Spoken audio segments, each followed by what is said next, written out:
na Congo to telema to lobela mboka Ole to suwa ko bimisa na poasa. Ba député to votaki bazo salarien. Bazo salarien, to tele la funa, bazo salarien, bazo salarien. Congo to lega na mwamba, bazo salarien, to tele lukunga, bazo salarien, na baboko pila dibembe, bazo salarien, to tonga na changu, bazo salarien, ala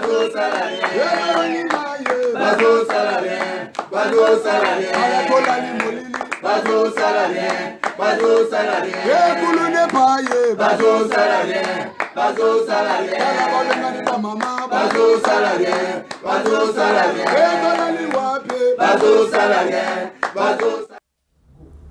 Rendez-vous au Topesa Kibino na Tongo, Topesa Kibino qui na 16h, to koyamba Serge Chibin, porte-parole ya IDP, ya PPRD. PFCC, il y a Joseph Kabila Kabange, et puis on a biso à Miss, il y a UDPS, il y a Monde, Serge Chibin jusqu'à là, dans le comité, tout éviter, à Kangami, biso, nous sommes en bouteille, j'ai lié biso, biso, tout Kinegi, on est au bandi, moi, retard, je crois, lobby, émission à 16h, tous en retardé, il y a 10h, tous à peine retardé. Je tiens à rappeler, na batunion, ce qui est émission, on a biso à téléphone ouvert, mais ce qu'on bengi, qu'on fingate, qu'on humilie, pesa ma condition normale, comme un bon citoyen, ou toujours le changement na baspé nyonso mais ceux qui nous benga pour finga awa to kata yo appelle comment on a biso mabeti émission na biso ba kino ba lobby désormais na web sa télévision na 10h juste na 16h dans Tongo na 10h en direct téléphone ouvert na 16h même aussi rediffusé na 21h p na minuit des bon comme des éditions des émissions na Tongo donc ba rediffusé p faut za mi balé au moins tous en de qu'on a biso à Miss Yoko tazu we wa pas comme awa ami Siboni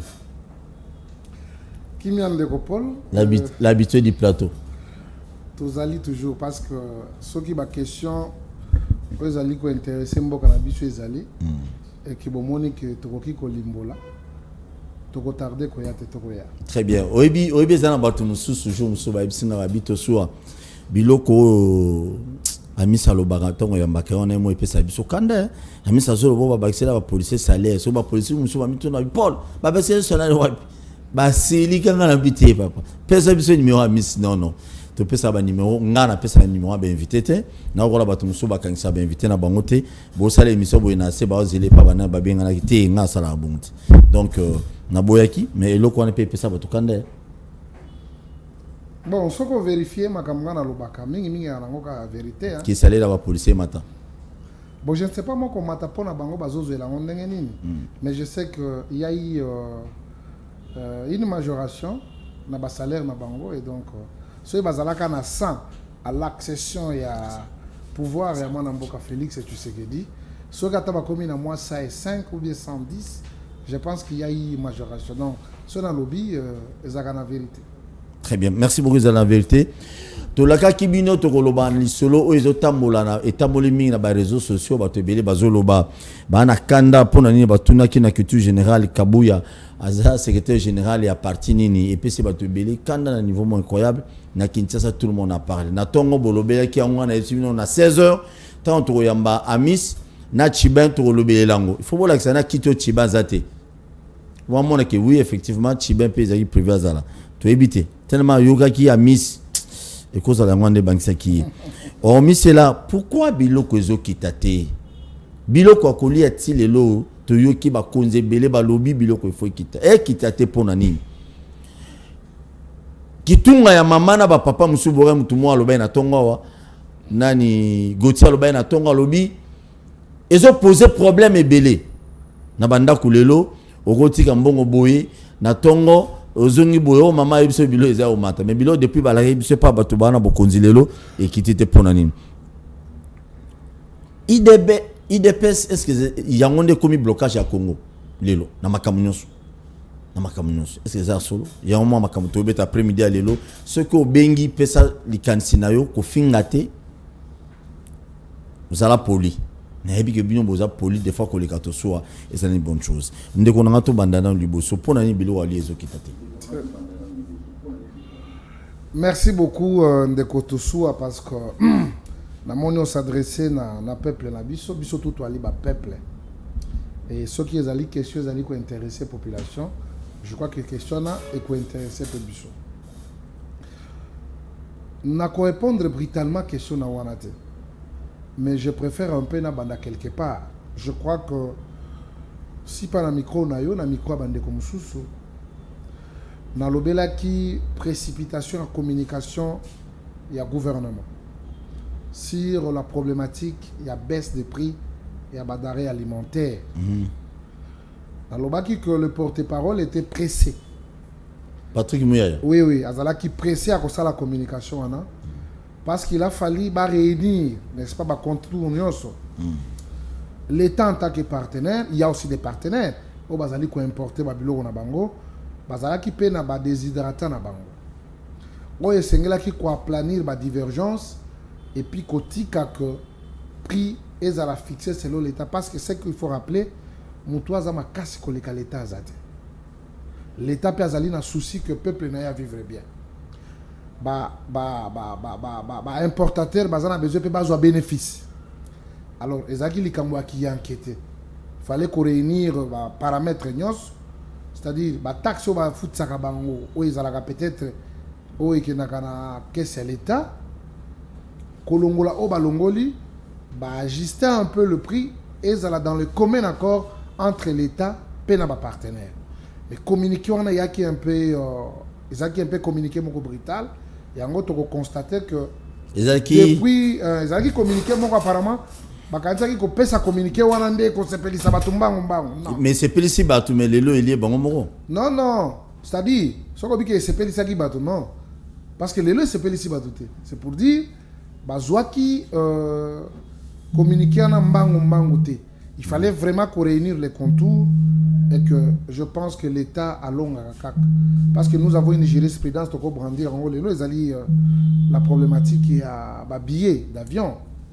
Et c'est par ici où je profite quand même téléphone féliciter le ministre de l'économie vraiment azakolande la likamango mais kasibilo kwa kolia ndé je comprends mais billet d'avion batumsu balobi billet d'avion ce n'est pas tout le monde qui voyage et donc il y a ta billet d'avion à te kiti ça la nicho ni ferait pas batumsu on ne peut toujours commencer par quelque part nous savons la manière à révilement spectaculaire ya congolais.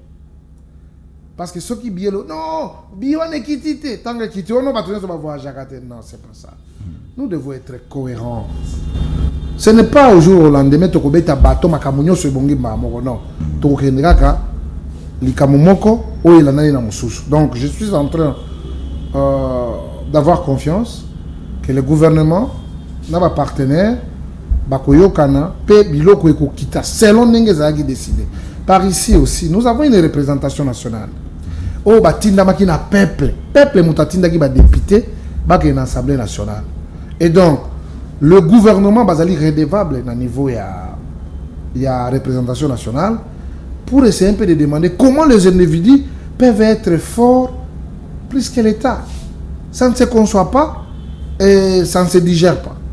Mais je pense que chacun, à ce qui les concerne, va mettre en œuvre pour que le peuple a Zouabilo Kwakolia. Parce que le peuple d'abord chez nous, ce n'est pas à négocier. Le peuple d'abord, c'est un mot d'ordre. Et quand il y a un mot d'ordre, il n'y a personne qui peut tergiverser quant à ça. Donc, si le gouvernement yenne mutazu bamika no mabe pour que makamane sala mamalamu, en tout cas, il faut aller voir les partenaires ou les importateurs. Ceux qui Congo ils quitté bango ba ko importer bilo côté. Et donc le Congolais bazali na droit de bénéficier aussi sur le plan ya baisse ya ba prix parce que bango ne ba sombi bango ba importa kango nous avons notre actif c'est le Congo so les Congo za quitté ko yana ba mbolongo na hote ko yana ba soso na hote et tellement que ce pays ce n'est pas une jungle ce pays c'est une république réglementée par les lois de la république et tous en a représentation nationale ou tous en a député de Tinde bango bazali ko veiller pour la bonheur à peuple je crois que bistonio surtout député na mission bazali veiller pour la bonheur à peuple. Mais ils sont là pour ça. Ils sont là pour ça. Bazali, oui, Bazali comprend. Les députés Penza Lelo, ils sont là pour ça. Bon, moi je ne sais pas. C'est ça, Moutuna na Tuna. Bon, après, Ezali, Moutuna peut la Mitouni. Yo, c'est là, député va représenter.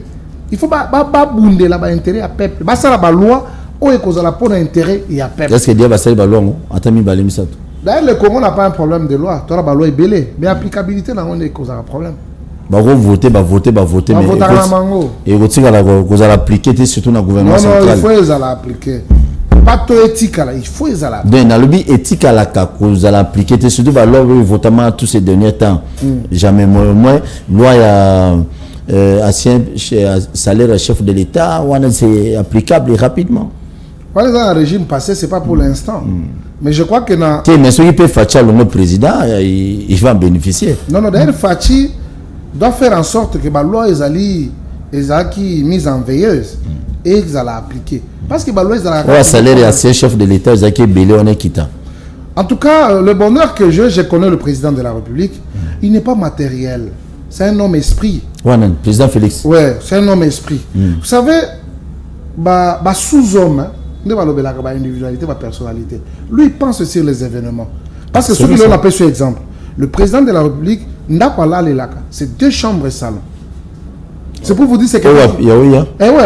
Il a déjà dépassé les bilans. Ok, donc Fachi béton, nous on bien Gaza béton. Alors 2 chambres et salon. 2 chambres et salon. D'accord, on a 2 chambres et salon. Eh, Fachi malade moi. On va villa la bino que ça non. Lui il est en train de penser comment la gratuité de l'enseignement. À ça qu'on pensait comment la baisse. Voilà président Félix. Voilà. Ah, baisse à prix à avion aux alliés réels. Non, Bilora qui a coulé. Comment je vais relier le Congo? Comment les enfants jusqu'à l'université vont continuer la gratuité de l'enseignement? Parce que celui qui pense à la formation de l'homme pense au devenir et au développement d'un pays. C'est ça, Félix et Tshisekedi. Ah, Nzambi, on a besoin donc chef de l'État là, on a 2 chambres salon. 2 chambres salon. 2 chambres salon. Mais tout non, mandaka où y a yébane. Eh, mais on a batonga ba villa président dans la quantité. Et aka banda quoi les akaso 47 sur combien. Azaka nanda kumoko. Oh ala les là. Azaka na chambre moko. Oh ala les là. C'est pour vous dire il a dépassé les objets, les matériels. Il est dans autre chose. Il voit ça c'est président Félix. Il voit un autre Congo. Hein? Il voit une ville Kitoko. Vous comprenez? Aux endroits pas béton matin. Ah non, ça commence toujours par une idée. Ok, très bien. Ok, village Kitoko. Ville Kitoko. Ville Kitoko. Voilà. Ville Kitoko. Et ça là-bas, bakota maluku. Et vous savez Kinshasa. Kinshasa ils allaient 999 973 000 km², mais habité à 10%. Il faut tous en Kinshasa 1, Kinshasa 2, Kinshasa 3. Donc à cela ils ont une innovation. Tu as un événement. Kabila, apparemment Kabila innove quand même. Non, mais ce qui est innovation c'est là qui met tout le monde en vite. À part comme ça, le boulevard est moko. Lumumba. Nous allons moko kaka boulevard wana Lumumba. Pas comme ça on est. Ah ok. Bon nous bien ça ça va sauter mouton. C'est pas sauter mouton. Très bien, merci beaucoup. Kabila a fungula ki banzela minene, mais président Félix Abandi na Kinshasa déjà moi sur des moutons. La route secondaire est allée. Non, ça. Très bien, merci beaucoup. Merci, président de la République, Félix Tshisekedi Tshilombo Fachi Beton, félicitations. Parce que nous sommes des Wallobis, c'est tout le monde intéressé. Chef de l'État, Zola, on a 2 chambres salon. 2 chambres salon. On a selo à Missi. On a des choses à solo. Il y a un milliardaire qui a la chambre à combien de mètres? Les Arabes ont pas de Kundagabiso. C'est biso na ba to kufite ya.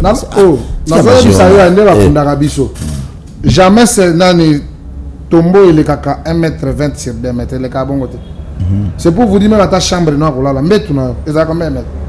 Merci, très bien. Si Royol Massi, président de la République azola là nanda kwa 2 chambres salon. Ceux qui président Félix Tshisekedi alors nanda kwa 2 chambres salon. Tshibin ozate.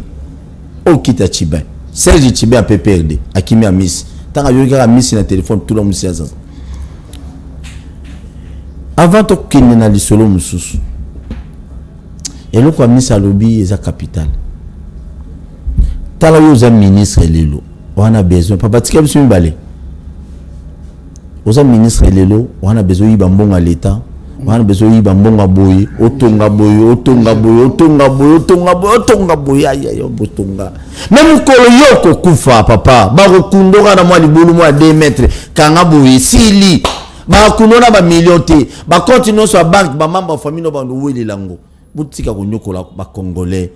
bino ba politicien bwana mitema mabe boye pona onduka ko yiba botonga ba villa ba botalaka auto soa kebisa kibinote les jours oyo kende na tombe o kende kaka yo moko chaussure ya $1000 o lata ngosuté montre o na lati griffe o lata ti o bijou ya munene ba kundo na ngote ça sert en quoi lelo onyo ko la bande ko na yo ba congolais parce que lelo za mokonzi ah mais apparemment il fait ça comme ça là très bien hein très bien kitsa volume na papa tozo kayo très bien. Allô, bonjour. Qui t'a volé ma télévision, Tozo Okayo? Bonjour, papa. Bonjour. Tozo Okayo. Ouais, Nazolanda Bino, est-ce que Bandego Penas, que Mamoun de Bazolo, Beza Penas, solo? Makamuni na lobby. Qui t'a volé ma télévision, na yo?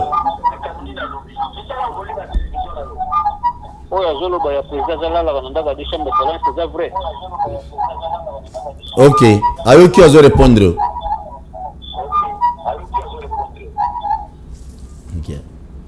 On a évité place de Kwabengeli. Soki de Kwabengi na Kinshasa, président de la République démocratique du Congo avant Dakana, OIA. Ndakwa OIA, les alliés Bandako ezali plus que na ba chambre wanate. C'est pour vous faire voir que nous avons un président qui a dépassé les choses matérielles. Il voit le bonheur de son peuple. Il voit comment il va développer la République démocratique du Congo. Alors que les gens Bakanga GLM, ceux qui combien de kilomètres. Combo papa. Yo, bete bilo. Na la kanga GLM. Il est dans le réalisme. Le président de la République est dans le réalisme. Il a les soucis de son peuple. Azana ndakwa ukaka des chambres salon, salle de bain, cuisine, hein, normal. C'est pour vous dire que non, il voit autre chose que Babylone, un kilomètre carré. Le président n'est pas dans ça. Il n'est pas dans ça. Allô, bonjour. Bon après-midi. Allô, bonjour. Obengi wapi komo na ndeko? Na bengi na komina ngalema komona nga shinyo. Oui, ami Sazo Okayo. Ok, biloko papa Michel Lobi. C'est normal, chef de l'État fan na OIA. Merci. Alors biloko normal na ndako na la télévision. Azoba biloko ça normal. Merci. Ah, au moins il a confirmé hein. Très bien, merci beaucoup. Tu es si qu'on a un camo talib entreprise à l'État, IDPS, moi maladie, moi maladie mouké, maladie oyo, ba konzie belé bazalaki nango, natango akala ba entreprise à l'État, ils allaient qui gérer, ils allaient qui vraiment gérer ma casse à l'époque. Aujourd'hui, apparemment, il semblerait que non. Bakonzumso baye bakompe la même mise dans l'entreprise ça le même système aux allez qui a kala ceux qui PPD ban activité ceux qui FCC ban activité ba c'est une entreprise chalo boko yaka nango boy sala boy yaka nango boy sala DG to ga ba makamo boy si tout temps kan balinga ba annoncer candidature ya président dans les dauphins à Kabila à l'époque Toyoka il semblerait ba milieu bima kuna ba loi ba podium ba mbelebe de Toyoka mais le loi apparemment système en on continuer. Ils ont malamu tous les mabi. Ngana lobi des mabi parce qu'ils ont bongo ya peuple congolais. Mbongo na bako tungila ngo banda ko belé bako ko lukela ba enseignant ba soda ba basse bango salaire aninga normal pour salaire o amisa lo ba soda ba bi on dirait matati lelo. Tala musalo il faut mbongo ya ba entreprise à l'été ça là mais apparemment on dirait ils ont un boulot. Ndeko ba bibino IDPS bozo gérer ba entreprise mabi. Te kotrike match te po lingo ba no sanga doser te. To beta masola solo ba to ba na biso. Beta biloko entreprise à l'état le lo IDPS a tchaba entreprise à l'état na poche bokimu ko tchaba tout ba en fait ba musuku ba militant na binote mais bo komisi bango banani bon ba DG na ba DG ndeko to sou avant na aborder était ni to lo belango avant na aborder état de droit ngona avant na aborder la problématique ya ba entreprise otunenga mutuna moko est-ce que IGF ça va dans le baki na yo IGF ça va même plus mieux. Plus mieux. Il y a des négociations sans besoin à qui ça l'état. Attends. OK. Ndeko to soit bino boza ba historien du présent boza ba journaliste.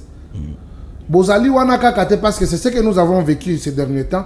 Bokomi ba agent ya désinformation au lieu de agent et information pour peuple à l'édifier dans banzela. Et voilà Pineza ko engagé kayo. Vous êtes au service des individus. Boza ko mériter les sous ou parfois crédit. Malheureusement parce que il y a certains dont la balobaki mutumoko a fini ça va te belé. Ah mais non mais mutuana de follow bana et pour na sala. Mutuana oyo. Pas journaliste lokola yo. Ah mais on a le mutuana o ali à mbongo. Pas désinformé. Pas journaliste, yo pe journaliste le kamuni. Non non. Non babi kuluza bizo. Non non. Balobaki ga ezate. Ga ezate. Ah on senga pardon. On a sengité na bibo. S'il vous plaît na bibo. Ceux qui journalistes moko. Soit disant ceux qui y est les spécialistes à l'Ukuta, l'information non vérifiée. Wana suko zali bango. Wana za bango ngai na sala musala. Ça va. Comme ndeko so azana molongo na bango wana. Na nazati. Na rozala pété. Na zo $10,000 le mois na funga batu na sala. Ko loba eloko moko.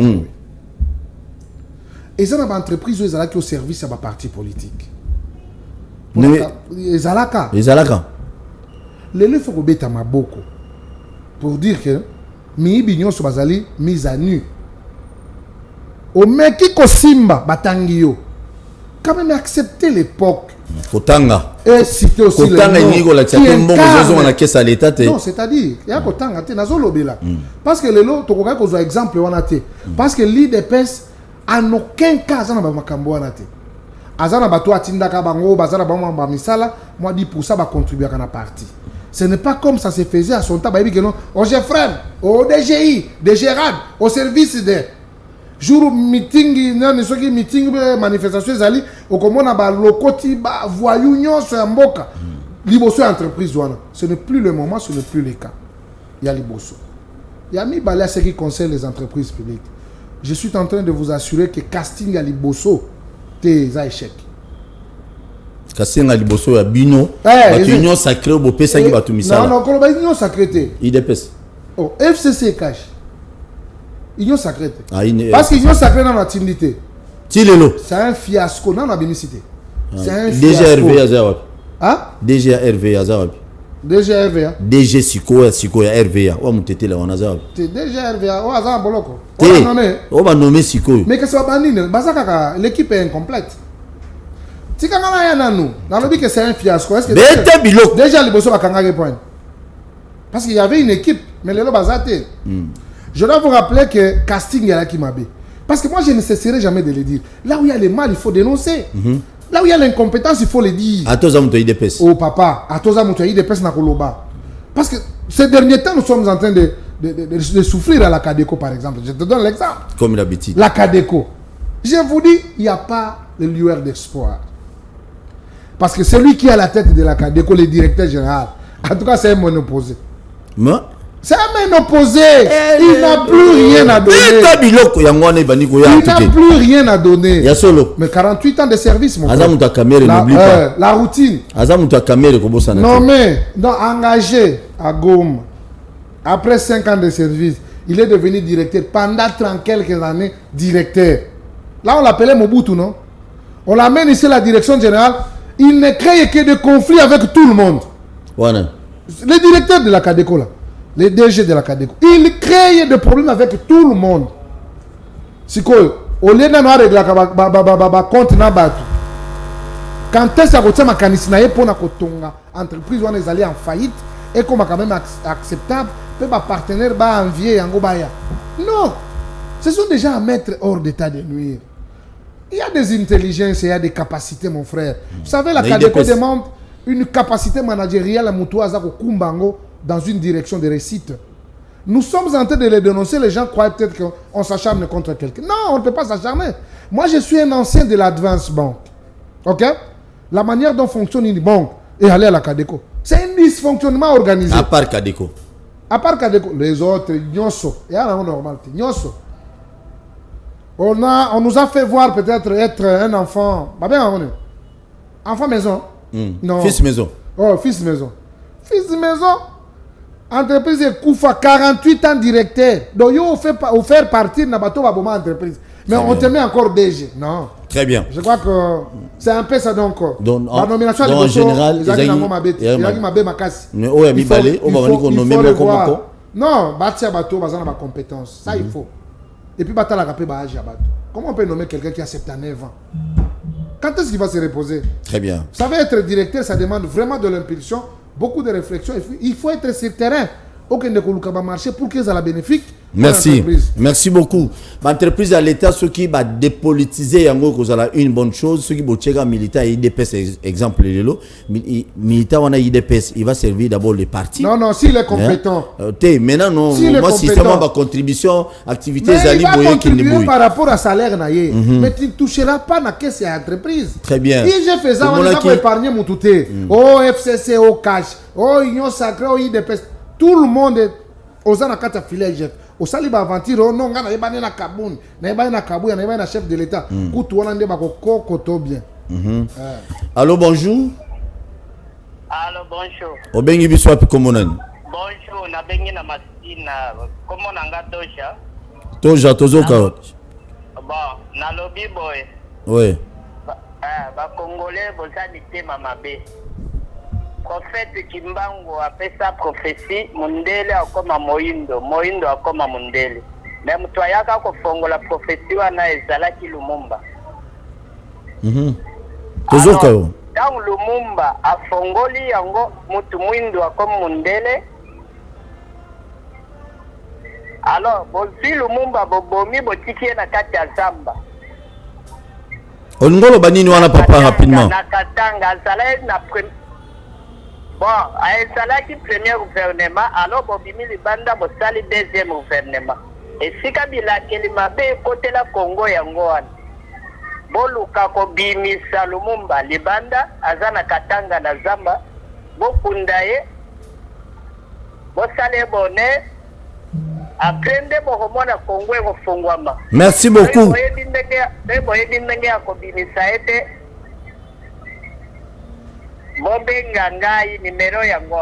Merci beaucoup. Merci beaucoup. Et là, on a une entreprise à l'État. Le rôle de DGPEC, direction générale, et gérer la publicité dans la ville de Kinshasa. Tout le monde qui, moi, si il y a politicien, moi, mon aîné, Azalaki dernièrement, numéro 1, Kuna, Toyoki. Normalement, on va créer qui DGPEC qui a vu la Kinshasa, c'était prévu d'engager 70 personnes. Mais tant qu'il y a hier à Komi, engagé 170 quelques personnes. Donc 100 personnes est excédent. Et puis Abimi, il semblerait Abimi, mais je suis le cas ma casse à donc il faut dépolitiser Babiloko union ce taliban entreprise à l'État. Babi Koune zéro petit moi à tel point que le gouverneur a vu la Kinshasa, j'ai tenu ngobila loba qui ne faut pas vendre ça y ba vendre c'est batia honorable Mwabi. Wazalaka Cyprien qui monte à l'époque. Qui mouta on est montant a été pas qui ça salité mingi ngobila au corriger au moins makambo leki kuna na DGPEC vraiment il y a boire à manger on to ngai to sou Paul ne lobi IGF li cela DGPEC oyoki toyokite oyebi yango toté omoni conséquence ko tcha bae politique basi ba politicien na ba entreprise bango mo ba député ba voter pour que nous ça ba loi député a besoin comme mandataire comme boye ba conséquence c'est belé la cupidité politique. Les politiciens nous avons besoin de faut bali abamela. Zobiloko. Papa Zobiloko mais là ma pied pour monde déjà oh zobo yango trop ça calme. Allô bonjour. Allô. Oui papa bengi wapi komunani. Oui papa bengi wapi komunani. Na bengi na Kisenso. Na Kisenso kitcha volume à télévision to eba komona o. Kitcha volume à TV nanu. Kombo na Mayulu. Papa Mayulu tozo kayo. Soda zwaka $100, soda $100. Tanto bozo kuboye biteme ngana zo biso $100. Suki. Ngalo belo hotel. Abia zo $100. Ils ont là combien pas comme $100. C'est ça le problème. Ils ont là combien? Yeah, il tout naït. Bon gaza soda na ebi ke bazwaka moi majoration au $100 pas comme $100 ils ont combien? Très bien, donc $100 comme 200 000 francs. On a soda péteni. Merci. Ah, nzambe nangai. Oui, ndeko to soa jana. Comment likambo yo? Likamuni. Likambo ya bande kona biso ba soda za ba policiers ou bien nos services de renseignement. Ouais. Ce qui est important, baza ko mériter ebelé. Vous comprenez? Il y a ma casse. Baza ko mériter ebelé. Que ce soit la considération, que ce soit le respect bande kona biso, baza ko mériter ebelé. Les dignes fils se battent à l'est pour l'intégrité du territoire national. ils paient de leur vie. Même $1000 vaut combien pour une vie humaine? C'est rien. C'est peut-être le contexte des Amalamoté.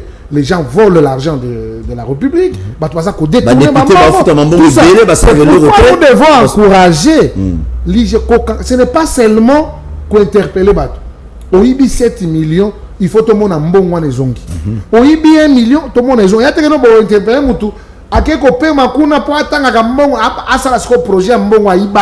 Non, quand quelqu'un est arrêté dans ma détournement, il doit retourner cet argent dans la caisse de l'État parce que Yango est permettre aux Congolais et surtout nos services basés sur majoré koleka parce que tata mon condensation bandai dans la bango moké. OK. Et teni bino momona on m'a besoin acharnement to ninga kangami on les apona au CPS batu des pestes au CPS batu banu chama kelele teni ndeko tosua courage ya Congolais a commis un éternel insatisfait. Moi tant que ba makamba biloko kolia tant biloko nezo kitoko changer comme na makamba mususu faut ba tu n'as vu qu'un chanteur congolais pas nayo parce que ça congolais tu m'as souvent référé dans na bangote ba congolais c'est ça va donc comme yo boy bon ça va on a tant le ba journaliste na bifo le ba bango ba bali ambonga ba tu bon na TV ça va ndeko langa je crois que na ebisaka yo biso ba tu yayi des pèses il faut te subir au moins 3 châtiments. Ozo se rappeler na tozaka na chaîne moko na yo toza l'émission na lobaka châtiment ba tu yayi des pèses sengeli bazo jusqu'à la preuve du contraire. Ndeko ete nazali ko bénéficier na présomption d'innocence. Jusque là. Parce que jusque là, culpabilité na ye ezana no établi te. Nazui sikoyo condition sine qua non.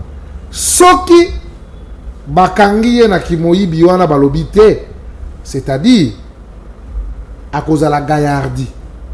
Parce que procureur avant tiaye na garde à vue. Na garde à vue. C'est-à-dire, il y a des indices de culpabilité graves qui percent sur lui.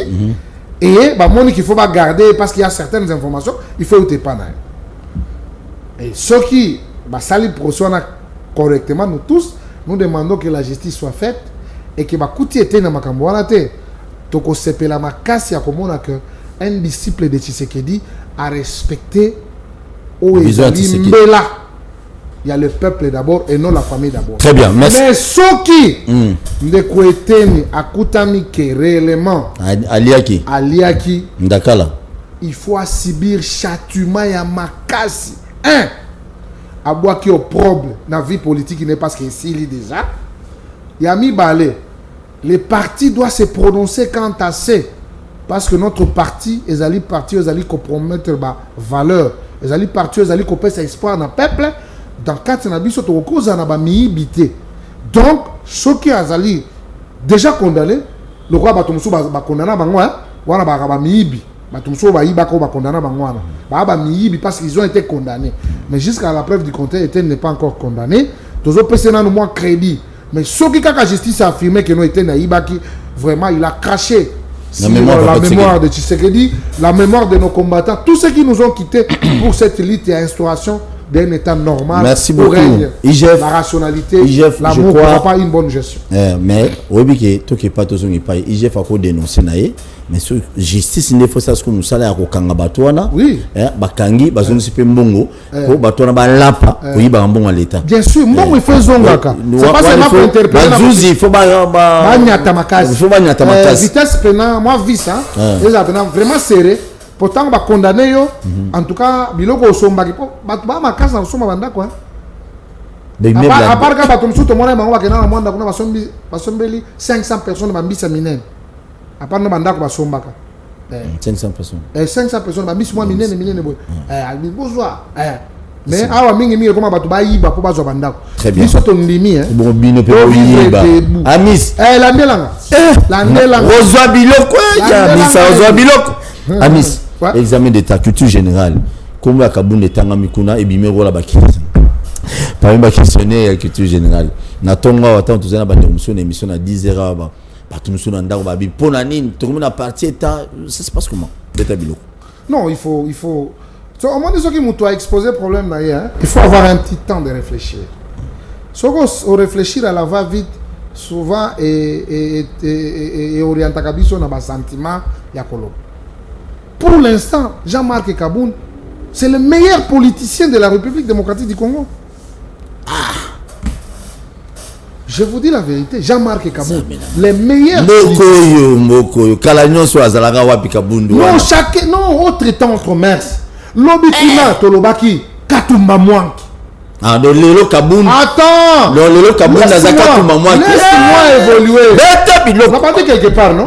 Vas-y. Tout ça qui n'a pas Katumba Mwanki. Tout ça qui n'a pas Kyungwa Kumwanza. Paix à son âme. Tout ça qui n'a pas. Makassaye, Bele, Bana Kanda, Nemakas, Mega Kofi. Toké. Kyungwa Kumwanza. C'est lui mon copain Kokonyanga Bimaka. Kokonyanga. Ah, Kokonyanga. Après. Kokonyanga. Bon, Chocoté même. Oh, alobaki que non, Katumbi a escroqué les Congolais. Ah. On a une opinion là. Ah oui. Kokonyanga. À part Kokonyanga, tout le monde a Bouchard. Evariste Bouchard. Le vieux Bouche. Les parents, Azap pareil à maman climatisée comme la Kassavou. À part hier. Oh, Toyokaka Obemina. Jalanzok. L'homme de carte visa. L'homme de carte. Na Kika Yabini Kaoubi. Yena Kimi. Ya Kimi avant. Oya kenaki na sia ba nini ba kazia ba masaka. Ba masanga utakangola ba koma kuka wana. Alaleli yango na ba bidon azo wana. Eza wenge. Donc, c'est pour vous dire que batuna batuma tala. Maintenant Jean-Marc Kabund azali ko incarner la constance, la détermination d'atteindre les objectifs. Et n'oublions pas Augustin Kabouya. Azali, le secrétaire général, Azali na front. Et il tire sur tout ce qui bouge. Et surtout, s'amuser, n'est-ce pas, na pouvoir et à président de la République, et surtout na IDPS, en tout cas Kabouya, il est au fond. Voilà les hommes qui ont marqué les époques. Maintenant, la culture générale, je dois vous demander une question. La guerre de Totankhamon, 50 D. Tout le monde est parce que n'a pas natanga. Tout n'a question ana. N'a pas sa date à la guerre de Totankhamon. Baïb sangai. N'a pas dit Totankhamon. Hein? Le prix qu'on donne si c'est Guinée ni non Amilcar Cabral. N'a pas comme on est sous prix yango président de la République a autozo yango kuna na Guinée ona. Le prix Amilcar Cabral. Mais tout temps on la classe. Ce sont les gens qui ont fait de non à Katiamboka na biso. Aujourd'hui, Kabouya, Jean-Marc Kabund. Et puis c'est seulement la mauvaise foi. Na Kati Kuna Lamoni, il y a des Moïse Katumbi, il y a des Colette Tchomba, il y a plusieurs de nos politiciens qui ont été utilisés. L'histoire de la République démocratique du Congo sera écrite par ses propres fils. Pourquoi tout que Nakotanga Babiloko les cas France? Na Angleterre. Je crois que nous sommes en train de subir une transformation de l'éducation dans Mboka Nabiso. Ça, il faut louer. Parce que même Bana Nabiso Bako Kendaka. Etienne Tshisekedi a écrit une histoire indélébile. Nani wako shanjaka histoire de Tshisekedi na Mboko. Mtozata? Bakotanga. C'est la normal. La vraie histoire, la politique. Nani wako shanjaka ngo. Mais oya Kabouya na Kabund ne ba ko changer. Non tika, mutako changer ngote. Ah, yeso ya Kabund na Kabouya. Kabund. On mesurer ba niveau moi la papa de Tshisekedi. Non, nazo mesurer ba on nazo kita. Qui va changer l'histoire de Amis aux côtés de Tshisekedi? Personne. Ah. Amis yo. Ngayo ne na. Ah, premier na président Tshisekedi. Non. Félix Tshisekedi n'est pas présidenté. Le père. À partir il y a le père. Jusqu'à aujourd'hui, le président de la République. Qui va changer cette histoire? Attends, là, on va nommer comme conseiller du côté du chef de l'État. Okole Kangaïté. À chaque fois, je serai avec le président de la République. Le président Kouibageno, ça c'est un enfant qui a été instruit par cette école ou cette université à devoir politique que nous appelons l'Union pour la démocratie et le progrès social. Et donc, évitons, Yako. Tomitiaka ba de banane inutilement.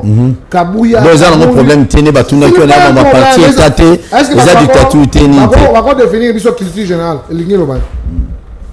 Culture générale. Donc nous sommes censés il y a eu ça dans la biso. Même maintenant tu as la mouka. Bana biso non, tu vas. Muto azana la mouka, il y a pas perdition, c'est Fayulu et Muzito bana la mouka moko tribal. La mouka institutionnelle est ça. Ouais. Bemba, Moïse Katumbi. Mais Moïse Katumbi, Azako Boya cause de ma responsabilité parce qu'il se voit déjà perdant. Parce que attendre jusqu'en 2028, peut-être dans un monde on a écouté. 2028, c'est une. Mais le président de la République, Moutakou remplacé Nano Azate, il est là parce qu'en 2023 il va encore gagner le maire jusqu'en 2028. Papa, c'est émission. Amis, pardon. Amis. Matinda Kyo. Non, ngai nazo tuno mituna. Parce que nazo yoka. Ma député. Ma te belé balobi ba élection en 2025. En 2023. Mais yo zo ebisa biso okuma en 2028. Non, na lobi ka cité. Les élections en 2028. Donc yo a déjà ceux qui sauf de l'état actuel à gagner l'élection en 2020. Bon, je sais ce que je vais parler. Et Kokiko se pelisaote, mais je reste réaliste. Peut-être ceux qui prophète Moutakoye Bisayo, Ndogondim. Mais ami c'est à lobby. On a pour gagner Félix et tu sais qu'il y a Botamina noté. Dans l'élection. Azana noté. Nous allons. On a remplacé comme président. Quel Congolais a la capacité à niveau à gagner l'élection. Ce n'est pas une question de Nengozolo Baba. Au moment où sali, ma capacité à niveau quand il m'a beaucoup. Non. En 2023, il y aura les élections. Le président va les gagner le main. Et rendez-vous en 2028. Merci. Voilà. Bonjour Ndeko. Comment on a dit? Non, bonjour, monsieur Paul, RP. Oui, papa, toujours voilà. Oh là là, oui. Donc, Moutazana Nouté. Babotamina Nouté. En 2023. Et bon, Moutazana En 2028, on commence maintenant à calculer. Mais je pense la manière dont le président est en train de gérer Nengazo Tchamboko Naray à l'IDPS, c'est l'ANC de la République démocratique du Congo. C'est pourquoi nous avons la PPRD. Tibet aux Awapi. D'ailleurs, le ridicule ne tue pas. Il y a un monde mais Nenga comprendre qu'il est devant la réalité. Qu'est-ce qu'il va parler avec Amici? 22 ans. Nazo Nasangisi Bango 3 ans plus 22 ans. Voilà là où ils nous ont laissé. En tout cas, et puis parce qu'il y a un écran. Et puis nous devons faire courage. Ils doivent se taire. Qu'ils voient comment la pays est en train de se papa Baba Congolais quand même. Allô, bonjour. Oui, bonjour. Oui, au Bengu api comment on a? Na bengi na nsele na benga mina komba Rodrigue. Tozo kaundeko. Papa Paul Tosua. Papa. Les politiciens na biso congolais ba respecter le peuple congolais. Papa Misi Akolo Bake remplaçant le président Félix Abotaminante. Est-ce que Zama Loba o bande kwa FCC bazanga ko la biso na Kabila re? Beta biloko tozo kayo. Vraiment ba respecter le peuple congolais. Mon carton dit quand même le changement est allé, mais à cause tenir les propos à Kolobake, remplaçant à Botaminante, c'est que les dictature à comme Mabiso. Merci beaucoup, papa. Depuis combien d'années? Tu peux répondre rapidement. Zéla. Zélo Zomtuna o lisusu e bongo. Bon, mon frère, le rôle d'un parti politique, c'est de conquérir le pouvoir et de le garder le plus longtemps possible. Nous avons concouru le pouvoir pour gagner en gros. Aujourd'hui, le président qui préside aux destinées de la République, il s'appelle Félix Tshisekedi. Je suis de sa famille politique. Tolobi que biso to garder pouvoir au deuxième mandat président ils a assuré. Na lobby te que na respecter ba Congolais na bi que na choix na bango. Ils portent toujours le président de la République dans leur cœur. Ceux qui ont mis l'ongoli na bassin, yo longo, totikali non na neuf. Ces gens-là vont apporter leur dévolu au président de la République. Donc vous devez vous inquiéter. On reconnaît quand même qu'il y a des avancées. C'est pour vous dire que notre relâché en 2023, rendez-vous en 2028. Merci. Donc retenez ça mon frère. Tous de allô, bonjour. Allô, oh, il est parti. Très bien, merci. Moutouna Asuka Ezali, Lelo Balobi, DPS. Non, Bobby dans WhatsApp. WhatsApp, c'est vraiment toujours en mouté, s'il vous plaît. Babi Lelo na Congo, IDPS a un blocage. Un blocage et un mot pour qu'il ne libousoute. S'il vous plaît. Allô, bonjour. Allô, bonjour. Oui, au Bengap, comment on a? Ils ont souffrance